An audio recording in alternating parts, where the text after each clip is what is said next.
آپ کے اسی اتر پردیش کی ایک بہت بڑی مسلمان لیڈر ہے، ایک خاتون ہے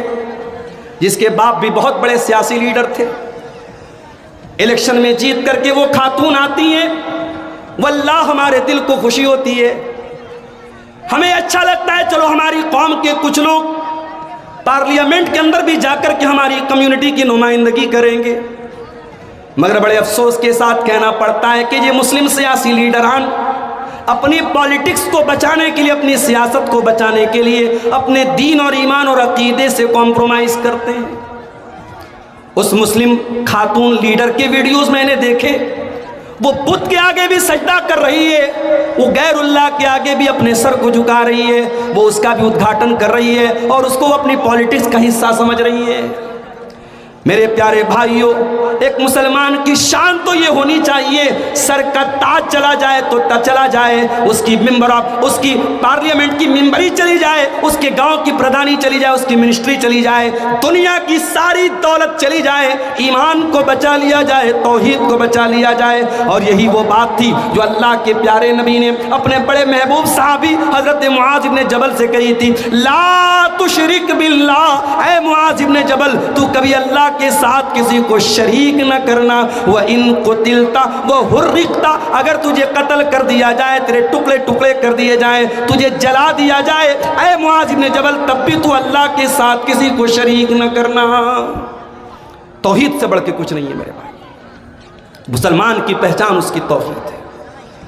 چند ٹکوں کے بدلے، دنیا کے چند نعروں کے بدلے، دنیا کی چند کرسی اور عہدے کے بدلے اپنے ایمان کا کوئی سودا کر لے، اپنی توحید سے سمجھوتا کر لے، ایسے مسلمان پر ಧಿಕ್ಕಾರ ہے میرے بھائی۔ اپنے ایمان کی حفاظت کرو۔ یہ پیشانی اللہ نے ہمارے جسم میں بڑے ٹاپ پر بنائی ہے، اس پیشانی کی لاج یہ ہے، یہ پیشانی جھکے تو اس ذات کے آگے جھکے جس ذات کے آگے جھکنے کے بعد ہم کہتے ہیں سبحان ربی الاعلیٰ، پروردگار تو سب سے اعلیٰ ہے، تجھ سے بڑا کوئی نہیں، تجھ سے اعلیٰ کوئی نہیں۔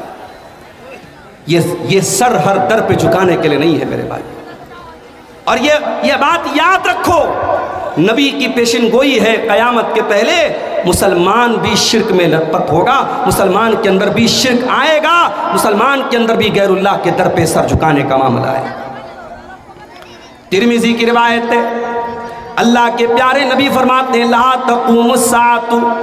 قیامت اس وقت تک نہیں آئے گی حتی تلحق قبائل من امتی بالمشرکین، یہاں تک کہ میری امت کے بہت سارے قبیلے مشرکوں کے ساتھ مل جائیں گے، وحتی یعبد الاوثان، میری امت کے اندر بھی بتوں کی عبادت ہوگی، غیر اللہ کی عبادت ہوگی۔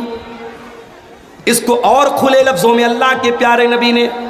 اپنی وفات سے پہلے اپنی امت کو سمجھاتے ہوئے فرمایا تھا لعن اللہ الیہود والنصارى اتخذوا قبور انبیائہم مساجد، اللہ کی لعنت ہو یہود و نصارہ کے اوپر، انہوں نے اپنے نبیوں کی قبروں پر سجدہ کرنا شروع کر دیا۔ اے اللہ تو میری قبر کے اوپر تو بت نہ بننے دینا، اے اللہ تو میری قبر کے اوپر لوگوں کو سجدہ کرنے نہ دینا، میری قبر کو تو سجدہ کا نہ بننے دینا۔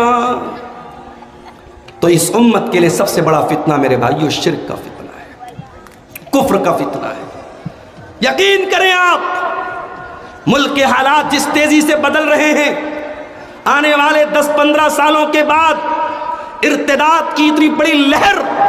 ہمارے سماج کو اپنی چپیٹ میں لینے والی ہے جس کا آپ اندازہ نہیں کر سکتے۔ اگر ہماری توحید مضبوط نہیں رہی، ہماری فاؤنڈیشن مضبوط نہیں رہی، ہمارے یہ بچے اور بچیاں جنہوں نے کانوینٹ میں، اسکولوں میں، کالجوں میں تعلیم تو حاصل کر لی، دنیا کے حساب سے ویل ایجوکیٹڈ بن گئے، ویل کوالیفائڈ بن گئے، پڑھے لکھے بن گئے، مگر ان کی بنیادوں میں توحید نہیں ہے، ان کی بنیادوں میں عقیدہ نہیں ہے، ان کو معلوم نہیں توحید کیا ہے، شرک کیا ہے، بڑی آسانی سے ان کو ارتداد کی طرف لے کے جایا جائے گا۔ اور واقعات شاہد ہیں، حالات شاہد ہیں۔ اب یہ ارتداد کی لہر پہلے ممبئی تک تھی، پہلے دلی تک تھی، پہلے میٹرو سٹیز تک تھی، اب مئو، مبارک پور اور بنارس جیسے چھوٹے چھوٹے شہروں تک ارتداد کی یہ لہر پہنچ چکی ہے، اور آپ کے اسکولوں اور کالجوں کے کیمپسز تک پہنچ چکی ہے۔ میرے بھائیوں، اس دور کا سب سے بڑا فتنہ ایمان کے لٹنے کا فتنہ ہے، اپنے ایمان کو بچا کے رکھو۔